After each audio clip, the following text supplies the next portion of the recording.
ونصلي ونسلم على رسوله الكريم. الصلاة والسلام عليك يا رسول الله، الصلاة والسلام عليك يا حبيب الله، الصلاة والسلام عليك يا رحمة للعالمين وعلى آلك وأصحابك يا شفيع المسلمين. قابل احترام قبلہ پیر ڈاکٹر فضیل فیاض قاسمی والی موڑا شریف مری پاکستان دامت برکاتہ العالیہ، سناخان مصطفیٰ، عاشقان رسول، حاجی صاحبان، پردے میں بیٹھی ہوئی میری ماں بہنوں، عزیز بچوں، السلام علیکم. یہ ہم سب کی خوش قسمتی ہے کہ آج اس گھر میں محترم ودود خان صاحب کے اس گھر میں اپنے پیارے نبی صلی اللہ علیہ وسلم سے اپنی محبت کا اظہار کرنے کے لیے انہوں نے یہ میلاد مصطفیٰ صلی اللہ علیہ وسلم کی محفل سجائی. دعا ہے اللہ تعالیٰ ان کی عیسائی جمیلہ، یہ محبت، یہ ہدیے اپنے حبیب کے صدقے اپنی بارگاہ میں قبول فرمائے. ہمارے ماشاءاللہ ثناء حضرات نے عشق و محبت میں ڈوب کر بڑی پیاری نعتیں پڑھی. چند باتیں آپ کی خدمت میں عرض کرنے کی کوشش کرتا ہوں. دعا ہے اللہ تعالیٰ مجھے بھی اور آپ کو بھی عمل کرنے کی توفیق عطا فرمائے.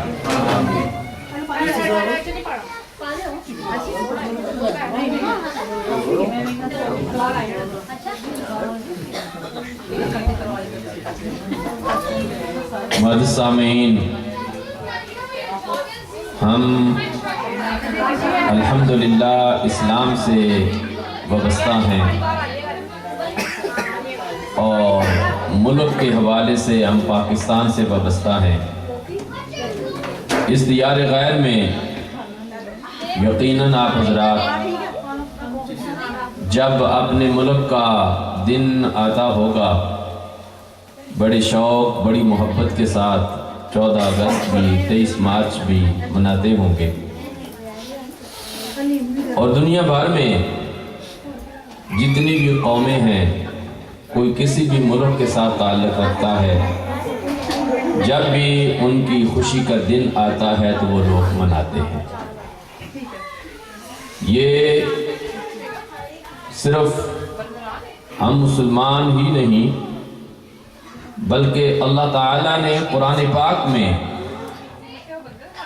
بنی اسرائیل کو مخاطب کرتے ہوئے ارشاد فرمایا، یا بنی اسرائیل اذکروا نعمتی التی انعمت علیکم. یہ پہلے اس بارے کا 6واں رکوع پورا بنی اسرائیل کو اللہ نے فرمایا کہ میں نے جو تم پر نعمتیں کی ہیں میری ان نعمتوں کو یاد کیا کرو اور ان دنوں کو منایا کرو. چنانچہ بنی اسرائیل کے اوپر ان کے زمانے میں فرعون نے بڑے بڑے ظلم کیے، بچوں کو قتل کرتا تھا، لڑکیوں کو چھوڑ دیتا تھا. اللہ تعالیٰ نے حضرت موسیٰ علیہ السلام کے ذریعے بنی اسرائیل کو نجات دلائی اور یہ دن بھی اللہ نے ان کو حکم فرمایا کہ اس عذاب سے جو اللہ نے تمہیں نجات دی اس سے بھی تمہیں منانا چاہیے اور اللہ کا شکر ادا کرنا چاہیے. عیسائیوں کو اور یہ یاد رکھیں کہ قرآن پاک میں جتنی بھی قوموں کا ذکر ہوا چاہے وہ یہود ہو یا نصارہ، اللہ نے ہر قوم سے اگر عذاب دور کیا تو وہ بھی اس وقت کے ان کے نبیوں کے وسیلے سے اس عذاب کو دور فرمایا. اور اللہ تعالیٰ نے اس قوم کو کوئی نعمت عطا فرمائی تو وہ بھی اس نبی کے وسیلے سے اللہ تعالیٰ نے اس قوم کو وہ نعمت عطا فرمائی۔ چنانچہ عیسیٰ علیہ السلام کی قوم کا جب زمانہ آیا تو اللہ تعالیٰ نے آسمان سے ان کے لیے من و سلوہ نازل کیا، اور جب یہ دن جس دن ان کو من و سلوہ عطا کیا تو انہوں نے کہا عیدا لأولنا ولآخرنا، کہ جس دن اللہ نے ہم پر آسمان سے یہ نعمت نازل کی یعنی کھانا نازل کیا، تو فرمایا یہ دن بھی ہمارے پہلوں کے لیے اور ہمارے پچھلوں کے لیے عید کا دن ہے۔ بولو کس کا دن ہے؟ آج کل ہم مسلمانوں میں بعض لوگ یہ آواز اٹھاتے ہیں، آپ پڑھے لکھے حضرات ہیں اور اس بات کو توجہ سے سنیں، بعض ہمارے مسلمان کہتے ہیں بھائی عید تو مسلمانوں میں اسلام میں صرف دو عیدیں ہیں، ایک تو عید الفطر ہے اور دوسری عید الاضحیٰ، اسلام میں کوئی تیسری عید نہیں۔ میرے مسلمان بھائیوں، اگر بنی اسرائیل پر عیسیٰ علیہ السلام کی قوم پر اللہ تعالیٰ آسمان سے من و سلوہ کھانا نازل فرماتا ہے، قرآن پاک میں یہ اعلان کیا جاتا ہے جس دن اللہ تعالیٰ نے کھانا نازل فرمایا عید لأولنا ولآخرنا، کہا یہ عید کا دن ہوگا ہمارے پہلوں کے لیے بھی اور ہمارے پچھلوں کے لیے بھی۔ اور یہ لوگ آج بھی یہ سنڈے کا دن بطور چھٹی مناتے ہیں، تو یہ اسی دن ان پر وہ من و سلوہ نازل ہوا تھا۔ اب اگر اسلام میں، قرآن میں اور اللہ کی معیشت میں کوئی تیسری عید ناجائز ہوتی تو اللہ تعالیٰ اس کا ذکر قرآن پاک میں اگر اسرائیلیوں پر اور عیسائیوں پر اللہ تعالیٰ آسمان سے کھانا نازل کرے تو وہ ان کے لیے عید کا دن بن سکتا ہے، تو ہم گناہگاروں کے لیے جب رسول اللہ رحمت للعالمین بن کر آئے ہیں، ہمارے لیے وہ عید میلاد النبی کا دن کیوں نہیں بن سکتا؟ اللہ اکبر، یا رسول اللہ۔ اس لیے میرے مسلمان بھائیوں، جب تک جان میں جان ہے، جب تک اس دنیا میں زندگی ہے، اپنے پیارے نبی صلی اللہ علیہ وسلم سے محبت کا اظہار کرتے رہیے، اور حضور علیہ السلام کے آنے پر اسی طرح خوشی کا عید و میلاد النبی کا اہتمام کرتے رہیے۔ یاد رکھیں ہم تو ہیں مسلمان، اور اپنے نبی کا کلمہ پڑھ کر اپنے آقا سے یہ وفاداری اور حضور سے محبت کا اظہار کرتے ہیں۔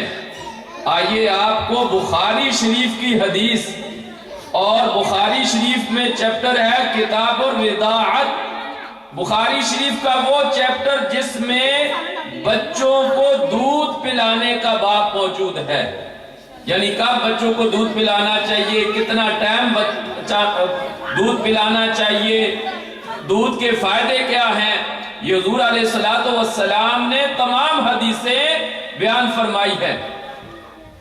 کتاب الرضاعت بخاری شریف کے اندر یہ حدیث موجود ہے، میرے اور آپ کے پیارے نبی صلی اللہ علیہ وسلم جب پیدا ہوئے تو حضور علیہ السلام کے والد حضرت عبداللہ یہ پہلے دنیا سے چلے گئے تھے، اور حضور علیہ السلام جب پیدا ہوئے تو باپ کا سایہ سر پر نہیں تھا، آپ کی ماں تھی اور آپ کے چاچے تھے، اور ابو لہب بھی رشتے میں رسول اللہ کا چاچا لگتا ہے، اور عرب کے اندر یہ رواج تھا اگر کسی کے ہاں بیٹی پیدا ہوتی تو لوگ غم کرتے، اور بیٹا پیدا ہوتا تو لوگ خوش ہوتے۔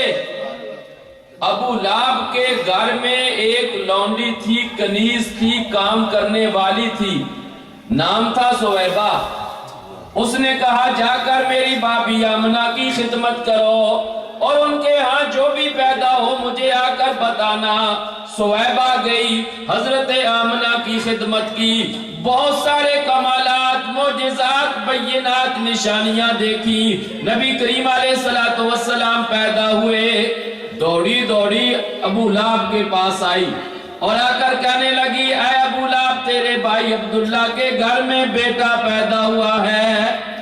جب ابو لہب نے یہ سنا تو اس طرح 2 انگلیوں کا صرف اشارہ کیا، 2 انگلیوں کا، کہ اور کہا جا تو آزاد ہے۔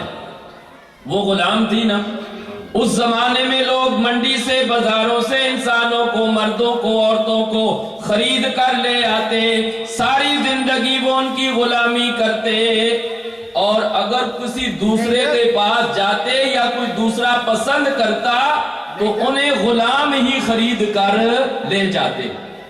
ابو لہب نے سویبہ کی سے جب یہ خوشخبری سنی تیرے بھائی کے گھر بیٹا پیدا ہوا ہے تو خوش ہو کر سویبہ کو آزاد کر دیا، جا تو آزاد ہے۔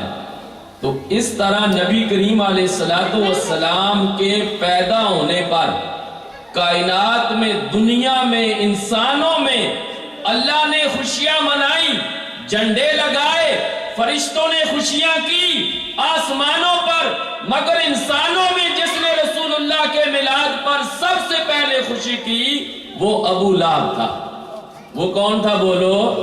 ابو لہب تھا، اور اس نے کوئی نبی اور رسول سمجھ کے خوشی نہیں کی تھی، اپنا بھتیجا سمجھ کے خوشی کی تھی۔ کیا سمجھ کے؟ بعد میں جب نبی کریم علیہ السلام نے اپنی نبوت کا اعلان کیا، یہی جان کا دشمن ہو گیا اور نبی کریم علیہ السلام کو طرح طرح کی اذیتیں اور تکلیفیں دینے لگا، اور ایک مرتبہ یہ کہنے لگا اے محمد میں یہ چاہتا ہوں، میں یہ اعلان کرتا ہوں کہ تیرے ہاتھ ٹوٹ جائیں، تیری انگلی ٹوٹ جائے جس سے تو اللہ کی وحدانیت کا اعلان کرتا ہے۔ ابو لہب کے منہ سے یہ جملے نکلنے تھے، اللہ تعالیٰ نے اس کی مذمت میں قرآن پاک میں پوری سورت نازل فرمائی، تبت یدا ابی لہب وتب ما اغنی عنہ مالہ وما کسب۔ اللہ تعالیٰ نے فرمایا ابو لہب تو نے یہ کہا ہے میرے محبوب کی انگلی ٹوٹے، میں خدا اعلان کرتا ہوں تیرے دونوں ہاتھ ٹوٹ جائیں، تیری بیوی بھی مر جائے اور تیرا سب کچھ برباد ہو جائے، تیرا کچھ مال، تیری کچھ اولاد تیرے کام نہ آئے۔ اللہ تعالیٰ نے اس کی مذمت میں یہ پوری سورت نازل فرمائی۔ چنانچہ بعد میں جب وہ مرا، ابو لہب جب مرا تو مرنے کے بعد اس کے بھائی حضرت عباس نبی کریم علیہ السلام کے دوسرے چچا نے اس کو خواب میں دیکھا اور دیکھ کر پوچھا کہ اے بھائی ابو لہب تو ساری زندگی اپنے بھتیجے محمد کی مخالفت کرتا رہا ہے، اب بتا قبر میں تیری کیا حال ہے اور قبر میں کیسے گزر رہی ہے؟ کہنے لگا کیا بتاؤں، میرے نیچے بھی، اوپر بھی، دائیں بھی، بائیں بھی، ہر طرف آگ ہے۔ کیا ہے بولو؟ آگ ہے، اور اس آگ میں میں جلتا ہوں، مگر الا یوم الاثنین، مگر جب منڈے کا دن آتا ہے تو مجھ سے وہ عذاب دور کر دیا جاتا ہے، کیونکہ الا بعتاقتی صویبت یوم ولد النبی صلی اللہ علیہ وسلم۔ کہنے لگا کیونکہ میں نے نبی پاک کی ولادت کی خوشی میں صویبہ کو آزاد کیا تھا، تو اس خوشی میں اللہ تعالیٰ ہر منڈے کو میرا عذاب دور کر دیتا ہے۔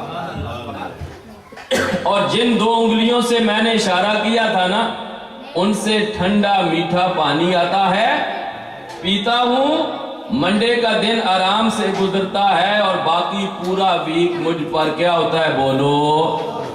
عذاب ہوتا ہے۔ یہ حدیث ہے نبی کریم علیہ السلام سے حضرت عباس نے فرمائی، جب حضرت عباس نے رسول اللہ سے کہی اور رسول اللہ نے جب اس کو بیان کیا تو اب یہ حدیث ہو گئی، اب یہ خواب نہیں رہا۔ یہاں پر ایک اعتراض بعض لوگ کرتے ہیں، وہ آپ کو وہ اعتراض اور اس کا جواب دے کے بات ختم کرتا ہوں۔ کئی لوگوں نے کتابوں میں بھی لکھا ہے، اور میں بھی آپ سے بات کر رہا ہوں، کل باہر نکلیں آپ کے سامنے کوئی پڑھے قرآن کی آیت، کوئی کیا پڑھے؟ قرآن کی قرآن کو پہلے ماننا چاہیے یا حدیث کو؟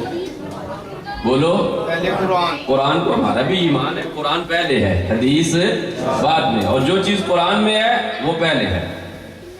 قرآن پاک میں اللہ تعالیٰ فرماتا ہے ان الذین کفروا وماتوا وهم کفار اولئک علیہم لعنت اللہ والملائکۃ والناس اجمعین خالدین فیہا لا یخفف عنہم العذاب۔ اللہ فرماتا ہے جو کافر ہو اور کفر پر مر جائے، توبہ نہ کرے، اس پر اللہ کی اور دنیا کی ہر چیز کی لعنت ہے، اور اس کا جو ہمیشہ کا عذاب ہے اس میں کمی نہیں ہوگی۔ لا یخفف عنہم العذاب، ان کا جو ہمیشہ کا عذاب ہے اس میں کمی نہیں کی جائے گی۔ ابو لہب کافر تھا یا مسلمان؟ کافر تھا۔ ابھی میں نے حدیث میں یہ کہا ہے کہ ہر منڈے کے اس کے عذاب میں کیا ہوتا ہے؟ کمی ہوتی ہے، تخفیف ہوتی ہے۔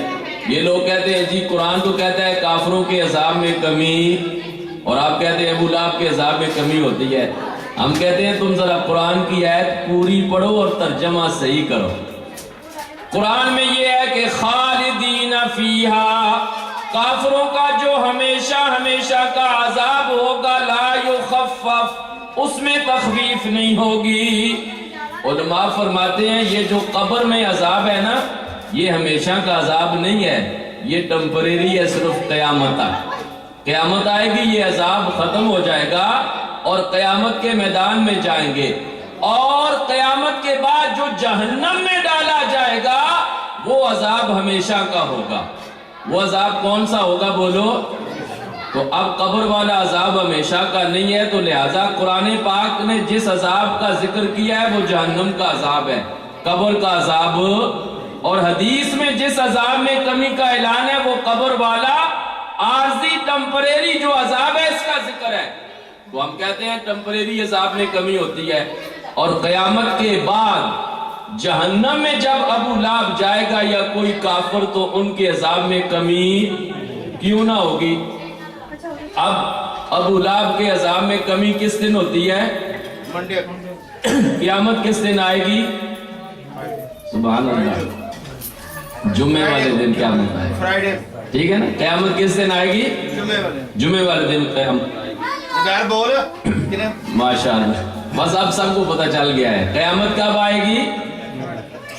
اور جب قیامت کا دن آئے گا تو قیامت کے بعد یہ دن رات کا جو سلسلہ ہے یہ بھی ختم ہو جائے گا۔ قیامت کے بعد پھر کبھی منڈے آئے گا نہیں، جب منڈے آئے گا نہیں تو ان کے عذاب میں کمی بھی نہیں ہوگی۔ میرے مسلمان بھائیوں، یہ وہ مسائل، یہ وہ حقیقتیں ہیں جو قرآن اور حدیث میں موجود ہیں۔ آپ حضرات ویسے تو ماشاءاللہ مبارکباد کے حقدار ہیں کہ ان ملکوں میں آ کر آپ نے اپنے پیارے نبی، اپنے ماں باپ، اپنے آبا و اجداد کا، بزرگوں کا جو طریقہ ہے اس کو اپنا رہے ہیں، لیکن اسی کے ساتھ تھوڑا سا دین کی باتیں سیکھ لیں، قرآن کی باتیں سیکھ لیں، اپنے عقیدوں کو مضبوط کریں قرآن و حدیث کے مطابق، اور اپنے بچوں اور اپنے بچیوں کو بتائیں، اور نماز کی پابندی کریں۔ یہاں پر میری مائیں بہنیں بھی بیٹھی ہیں، اور یہ آخری ابھی میں نے 8 بجے ایئرپورٹ جانا ہے، 11 بجے میری فلائٹ ہے آسٹریلیا کے لیے۔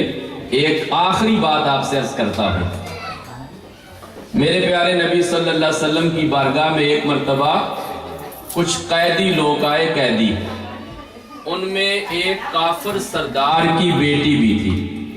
ایک کافر تھا، سردار تھا اپنے قبیلے کا، اس کی بیٹی بھی ان قیدیوں میں تھی، اور اس نے اپنے ہاتھ پر، اپنے سر پر دونوں ہاتھ اس طرح رکھے ہوئے تھے۔ سر پر کیا رکھا ہوا تھا بولو؟ دونوں۔ یہ ماؤں بہنوں سے میں گزارش کرتا ہوں ذرا توجہ سے اس بات کو سنیں۔ اس نے اپنے ہاتھ اپنے سر پر رکھے ہوئے تھے۔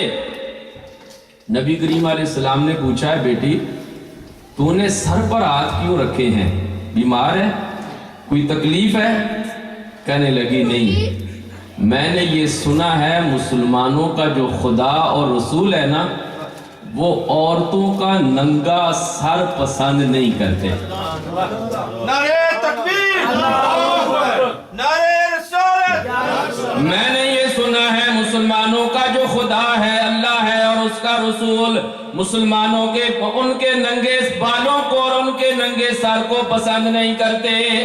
میرے مسلمان بھائیوں، جب اس کافر عورت نے نبی پاک کی بارگاہ میں یہ کہا، رسول اللہ صلی اللہ علیہ وسلم نے اپنے جسم کی سے اپنی مزمل والی وہ چادر نکالی اور اس عورت کے سر پر ڈال دی۔ فرمایا بیٹی، جس کے سر پر دوپٹہ نہیں ہوتا تو مجھ محمد کی یہ مزمل والی چادر تیرا دوپٹہ ہے۔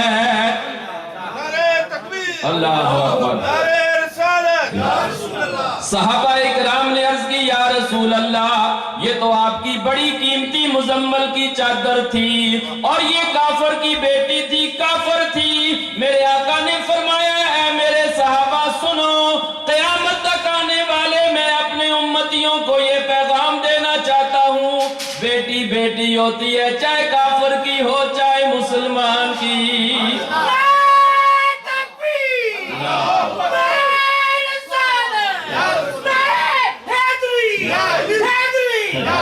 فرمایا بیٹی بیٹی ہوتی ہے چاہے وہ کافر کی ہو یا۔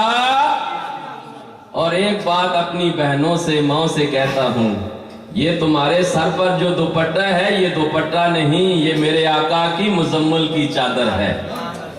یہ اس چادر کا اہتمام کرو۔ اللہ تعالی جب کوئی عورت گھر سے نکلتی ہے سر پر دوپٹہ اوڑھ کے جب باہر نکلتی ہے، جب تک وہ گھر واپس نہیں آتی، اللہ تعالیٰ عرش کے فرشتوں سے فرماتا ہے، فرشتوں اس عورت پر اور اس کے ماں باپ پر سلام بیچتے رہو کہ یہ میرے محمد کی مزمل والی چادر کو سر پر لے کر جا رہی ہے۔ اور جو عورت ننگے سر جاتی ہے، میرے اللہ فرشتوں کو فرماتا ہے اس پر اور اس کے ماں باپ پر لعنت بھیجو۔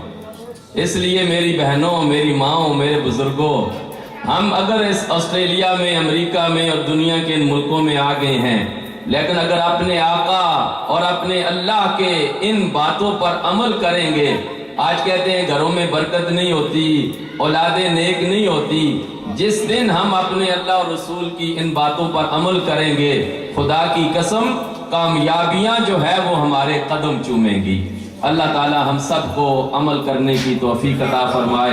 یہ فیض ہے خواجگان موڑا شریف۔ میں قبلہ پیر صاحب کا شکریہ ادا کرتا ہوں کہ جن کے حکم سے میں آسٹریلیا سے یہاں آیا اور جتنے بھی دن گزرے اللہ اور اللہ کے رسول کے ذکر میں، اللہ تعالیٰ پیر صاحب کا صدقہ قبول فرمائے اور اللہ باقی زندگی بھی اپنے دین کی خدمت کی توفیق عطا فرمائے۔